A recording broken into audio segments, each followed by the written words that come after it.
beneath the major headlines as relayed by newspapers in the country. On today's edition of the program, the newspapers are focusing on what is happening in the northwest region of the country now.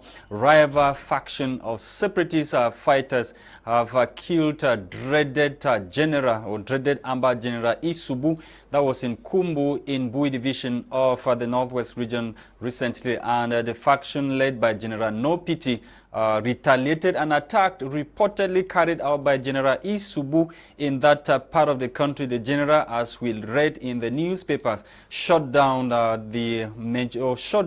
Donga Mountain Division from Bui Division for over 5 years and counting. We shall equally tell you about the anger of the Speaker of the Lower House of Parliament, Honorable Kavayege Dibri, who is angry at MPs or the low tenure of MPs at plenary. They just ended ordinary session of Parliament at the closing, as we are told, on Saturday. Only 30 out of 180 members of Parliament turned out for that plenary, and Kavayege was not happy with his MPs, and most of the MPs who spoke to several newspapers are saying that they did not take part because everything was already set at the level of the presidency, so it meant nothing for them to go sit on and debate on bills that will still be validated even if they kicked against those bills. We shall tell you details in the minutes ahead. Bomotonguina, Gwladys is here. Let's find out what she gathered for us in the newspapers. Bonjour Gwladys. Bonjour Lasha. Bon début de semaine à toi. Bon début de semaine à toi. Merci. Bonjour à vous et merci de nous retrouver une fois de plus pour Débrief, votre émission bilingue de revue de presse sur My Media Prime Télévision. Effectivement, ce matin, nous allons commencer avec le journal quotidien Réalité Plus qui nous parle ici des dires du professeur Jacques Fam Ndongo, secrétaire national à la communication du RDPC. Il déclare donc que Paul Biya est le candidat du RDPC à l'élection présidentielle de 2025. Les détails sont donc en pages 6 et 7 de ce journal. Toujours dans le même journal quotidien Réalité Plus, le journal nous révèle à sa page 2 et 3 les dires du MINAT. En fait, soucieux des résultats, le MINAT Atangandi prodige des conseils aux nouveaux fonctionnaires affectés dans son ministère. Nous continuons donc ce matin, mesdames, messieurs, avec le journal quotidien Émergence, lui qui nous parle à sa page 5 de la ligne 94. En grand titre, le journal nous déclare donc que Paul Biya ordonne une enquête. Le contrôle supérieur de l'État est donc sur la scène. Nous poursuivons toujours dans le même journal, le quotidien Émergence, à sa page 3. Le journal nous parle de la commune de Bonaléa, des résultats éloquents en 2021. En page 7, le journal nous parle de Covid-19 au Cameroun. Le prix des tests explose donc sur le marché. Toujours dans le même journal, le quotidien Émergence, à sa page 10, il nous parle donc du choléra. Un deuxième pic est donc plus dur et annoncé dans les jours à venir en ce qui concerne le choléra au Cameroun.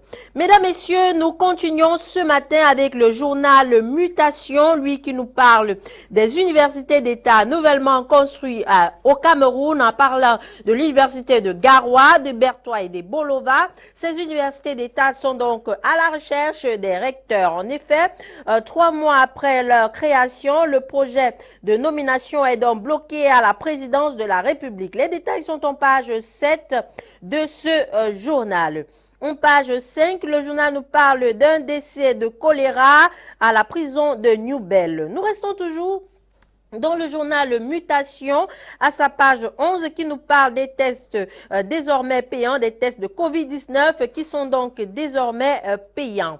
Nous clôturons, mesdames et messieurs, ce matin avec le journal de la nouvelle expression qui nous parle ici en grand titre de l'Assemblée nationale. Cavaillé nargue donc la population en ce qui concerne ses dires dans son discours de clôture de la session de mars que le très honorable président de la Chambre basse du Parlement a effleuré la question de la vie chère et de la grève des enseignants comme pour avoir une conscience tranquille.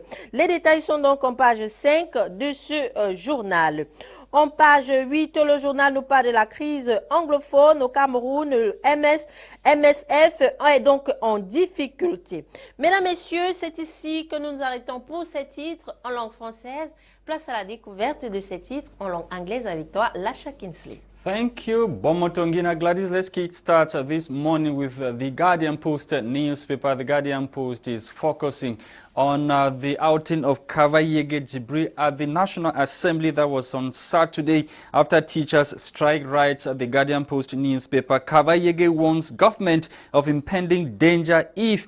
That's how the Guardian Post sees it in one of its major headlines this morning. The paper goes ahead to explain further that the Speaker of the National Assembly, Honorable Kavayege Jibril, has warned government of dangers ahead if certain actions are not taken to address certain concerns relating to the management of the state. The warning formed the high point of Honorable Kavayege's submissions at the March session of Parliament. Which came to a close Saturday, April 9, 2022. And the plenary sitting last Saturday, April 9, was heavily attended by government officials, members of diplomatic corps, as well as other special invitees. Declaring close the first ordinary session of the House of Chamber for the current legislative year, Honorable Kavayege noted with satisfaction the peace and tranquility that have returned within the ranks of the teaching corps after they had done their chalk for over 5 weeks. More details on page 3 of this edition of the said newspaper. And the paper is also telling us that a 5-month-old baby has been reportedly killed in a fire incident in Douala, the economic capital of Cameroon. The incident happened recently. You can get more details on page 4 of this edition of the said newspaper. Let's take you to Kumbo in Bui division of the Northwest region, where rival separatist group kills a notorious Amba general. The Ambazonia general was killed by another faction of the separatist fighters led by General No Pity, and the lifeless body, according to the paper, of one of the dreaded separatist warlords in Bui division of the Northwest region, General Isubu of Kikaikom, was last Friday displayed by a rival separatist group. This was in a video that circulated on the social media. According to commentaries on the viral video supposedly made by his killers, the deceased warmonger met his demise at a place called Romaja, where they had attacked his opponents, General No Pity. More details in this edition of the Guardian Post newspaper. Let's take you to the Horizon newspaper. The Horizon is also interested in the killing of General Isubu. General Isubu, one of the notorious general who shot down Donga Mountain Division from Bui Division for over 5 years. General Isubu, who cut off Donga Mountain, like I earlier mentioned, from Bui for 5 years, reportedly died last Friday following attack from General No Pity control Bui Unity Warrior. More details in this edition of the said newspaper. The newspaper is also celebrating some legends who left us last year, this April last year, talking about His Eminence Christain Kadinantumi, late from V.E. Mokete, and a host of others who died in April 2021. And talking about what happened at Parliament, Kavayege describes catch-up classes, check-in price hikes of consumer goods. Those are some of the points or highlights of the closing remarks of the Speaker of the Lower House of Parliament at the close of the first legislative or ordinary session of legislative year in Cameroon. More details in this edition of the said newspaper. And Human Rights Watch, according to News Watch, has lambasted government of the Republic of Cameroon for the outbreak of cholera in prison. As cholera kills 6 in New Bell prison, Human Rights Watch urges government to protect inmates. More details in this edition of Newswatch newspaper. And Newswatch is also focusing on the life of some 5 prominent figures or state men and women who left us last April or April last year, in the likes of His Eminence Christain Kadinantumi, from V.E. Mokete, Alim Hayatu, Jeve Mendoze, and Germain Ahijo. More details in this edition of Newswatch newspaper. We are back in the studio television as we continue with our discussion this morning, and we are welcoming a staunch member of the MRC political party of Professor Maurice Kamto. Alex Ngeupi is with us, and we equally have another Alex who is on the line to London. Let us begin with Alex Ngeupi before getting to Metro Alex, who is on standby in London. Alex Ngeupi, good morning and welcome. It's been long, eh? Merci. Bonjour. Bonjour, madame. Bonjour à vous. Bonjour aux millions de personnes qui nous suivent en ce jour. Un bonjour particulier à mon cher frère et ami Faustin Paulin et à mon cher frère du côté de Nubel, Salmon Béas. Et Roméo Solbenskine qui a été arrêté pour avoir manifesté au niveau de la douche. Un bonjour particulier également à lui. Okay. Metro Alex, good morning and welcome also.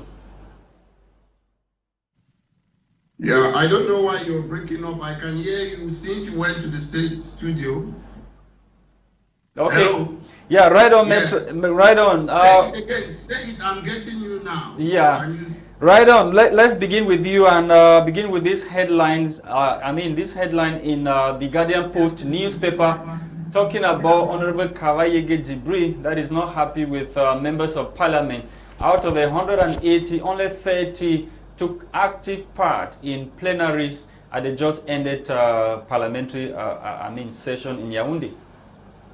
Thank you very much. I must start by saying I saw this headline, Kavaye wants the government. I must make it clear that Mr. Kavaye doesn't know he's part of the government. A government is a group of people who are responsible to a country or a state. So I'm so sorry that warning himself. They should know their job description before they take office. When it comes to about the members of parliament who failed to attend a plenary session, let me make this clear. If you're a member of parliament, you cannot just go there to clap hands. You have to go there to contribute for something. And if normally its example is about health bill or crime bill, if you are not an expert there, you are not obliged to go there. It's not about the numbers. Mr. Kavaye should not get it wrong. It's not how many people who are there. I will always give my example in Western democracy. Once there's something that you have to contribute, that's when you enter, you go to the parliament. You don't just go there to sit and clap your hands. So but don't you think that these people, they are only going to Yaoundé for what they will gain? Why can they not also refuse money? When it comes to time to collect, you take money for a job, job that is not done. You're 100% right, but our parliamentarians, they were made in such a way that they don't have powers. They are rubber stamp parliamentarians. But however, I expect them to have offices in their various constituency to receive our people and talk to them. I understand that the institution, that's the parliament in Cameroon, is not there to represent the people. It's there executive. And these people, they know that. They know they cannot change anything. They know they cannot talk about the Anglophone problem. They are there for their money. They are there for just for their personal interest. They are aware of that. Okay, Mason.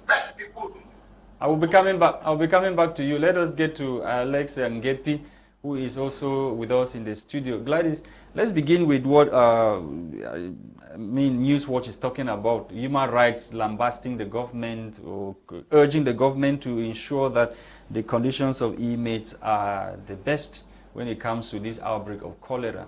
And we have with us one of the party that has been affected by the said outbreak in prison. One of their militants died in prison, in Nubel prison recently. Alex. Oui, effectivement, je tiens d'abord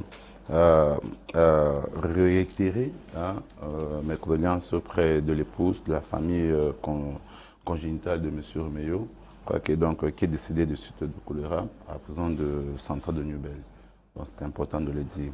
Maintenant, je tiens aussi à dire au peuple camerounais que le choléra, le variant cholérique, c'est un bacille découvert en Inde en 1854. Donc la synthèse a eu lieu en 1884 par Basil Koch, par Koch, c'est le célèbre chercheur qui avait donné son nom à ce variant-là. Donc c'est une maladie qui est due au fait que vous consommez une eau impure. dans une eau impure, les latrines qui ne sont pas adaptées, vous consommez des aliments impurs et ça se manifeste généralement par une perte de poids, c'est-à-dire une déshydratation aiguë. Vous pouvez perdre entre 15 à 20 litres d'eau par jour. Donc, ce qui entraîne facilement la mort. Mais c'est aussi une maladie facile à soigner parce que pour guérir du choléra, généralement, on vous conseille du sel hydratant que vous devez prendre et consommer normalement d'eau avec des antibiotiques voire par injection Don't you think vénéneuse. that the carelessness of the population too, population is not keeping hygiene? You know, people go and defecate in water sources.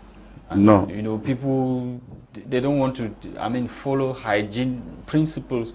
Even if you are fetching water from a dirty environment, you have to get the water boiled. Non, j'arrive. Ça, j'ai donné les causes de la maladie. Hein. Maintenant, les conséquences sont ce qu'on sait, choléra entraîne la mort. Je vais d'abord déterminer pour dire quelque chose. Dans le cas particulier de la prison de Nobel, je dis c'est par voie fécale, c'est-à-dire là où vous faites vos besoins. Vous avez vu dans une photo devenue virale sur les réseaux sociaux où on montre les prisonniers en train de vidanger la fosse septique de la prison. Voilà, et quand ils ont vidangé cela, c'est clair que le virus peut s'étendre. Je tiens à rappeler. Mais combien d'entre eux ont été infectés? 8 MRC, 8 de nos militants ont été infectés. Pourquoi seulement MRC? Est-ce qu'il n'y a pas eu d'autres? Non, au niveau de la prison, ils ont sorti le chiffre de 6 décès. Mais les sources qui nous concordent là-bas, c'est que nous sommes à plus d'une vingtaine, parce que les décès qui ont lieu là-bas sont cachés. Dans les chiffres qu'on a sortis, c'est parce qu'effectivement, le we are not at the level of the statistics. Maintenant, je dis 8, j'ai Roméo, c'est le Benskina, celui qui avait manifesté à la douche là, qui a une belle, il a été rétabli pendant, je crois, 5 jours après, il a été infecté. Nous avons plus de 2 militants qui sont infectés. Maintenant, le problème, c'est que nos militants sont pris en charge par le parti, par le MRC. L'eau qu'ils consomment est fournie, c'est une eau minérale qui est fournie par le parti, ainsi que les aliments. Mais l'infection dont ceux qui ont eu le choléra, c'est dû aux conditions hygiéniques de l'environnement carcéral. Mais un deuxième pic plus difficile que le premier annoncé en fonction dans les prochains jours. Oui, j'ai parlé des zones carcérales. Il faut apporter des solutions, c'est-à-dire qu'il faut décongestionner. Je pense qu'il y a une prison qui a été construite au PK de suite, qu'on peut commencer par décongestionner, parce que quand on voit les conditions inhumaines dans lesquelles... Vous voyez là où les gens mangent. Non, j'arrive sur ce que les gens mangent. Je dis à nos prisonniers ne consomment pas la nourriture de Nobel. Ils ont leur repas qui est préparé par des valeuses mamans, des valeuses militantes qui préparent leur repas. Je tiens à leur dire bonjour et un grand merci. Nous avons toute une organisation. Nous avons Mme Puchéry Kangé qui est en charge de la gestion de la commission qui gère les prisonniers politiques du MRC. Donc, non, pas ce problème-là. Donc, l'infection est de la responsabilité des conditions de vie. Et c'est bien l'administration pénitentiaire qui n'arrive pas à améliorer les conditions de vie des détenus. Maintenant, concernant le choléra, c'est vrai, on va dire que c'est une maladie sale, on va accuser les gens qui diffèrent, ils disent c'est faux. Il ne faut pas, parce qu'il y a une communication, une neurocommunication qui vise à accuser les populations. Le choléra, d'abord, c'est parce que vous consommez une eau indigeste. C'est-à-dire, si vous devez boire de l'eau, il faut que l'eau soit potable. Quand les gens, j'ai vu une vidéo à Consamba où les gens sont en train de consommer de l'eau, ils sont en dessous l'eau de marigot, l'eau de ruissellement. Plus haut, il y a une décharge et quand il pleut, cette décharge se déverse là-bas. Les populations n'ont pas accès à l'eau. L'eau ici au Cameroun est assurée par l'État et c'est Cameroun qui doit fournir l'eau potable. What are the mayors doing in those various localities? Non, j'arrive. Non, écoutez. Non, monsieur, arrive. Laissez-moi m'expliquer sur ce que. Laissez-moi m'expliquer ce que je sais d'abord. Je vais parler des maires. Je vous dis, le choléra est dû au fait que les populations n'ont pas accès à une eau potable. Je suis avec le problème, ça dit, nous avons l'eau Cameroun, nous n'avons pas de cas de choléra là-bas. Non, pas ce cas-là, parce que nous consommons une eau plus ou moins potable. Maintenant, il y a ceux qui consomment l'eau des forages qui ont ce choléra, parce que les forages, telles qu'elles sont construites, alors que sont un peu partout, sont des puits. C'est-à-dire qu'elles sont construites à 6 mètres, 7 mètres, on creuse ça de manière artisanale, sans atteindre la nappe phréatique. Donc, du coup, les gens peuvent aussi avoir du choléra. Donc, ceux qui ont les choléra, les zones où le virus a été retrouvé, parce que les gens consomment l'eau des puits. Et le bactérie de Soké est une ancienne décharge, donc l'eau n'a pas eu le temps d'être traitée, de s'infiltrer, ils ne sont pas allés à la nappe phréatique. Ceux qui ont du côté de Limbe et tous partout où on voit, parce qu'ils n'ont pas accès à l'eau potable.